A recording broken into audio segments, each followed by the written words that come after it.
khuriba khagiri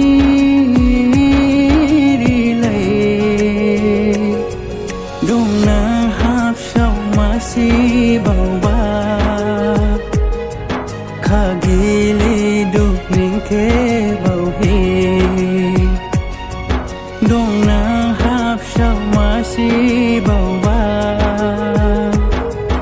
khagili duk ning ke bau hi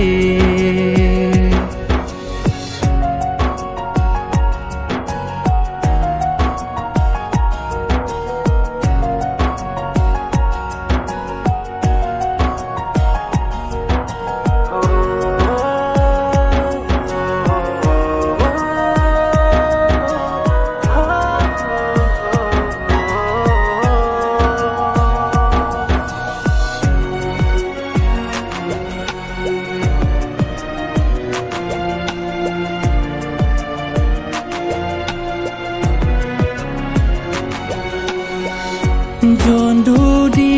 ni bo ni ham jo ma na lai gi bilai hang do do si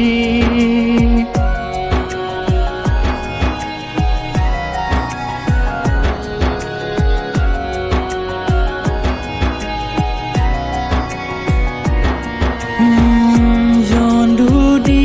ni bo ni ham jo ma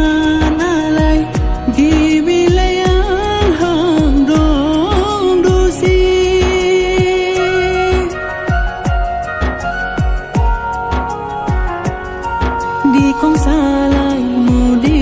ruhi dong ladu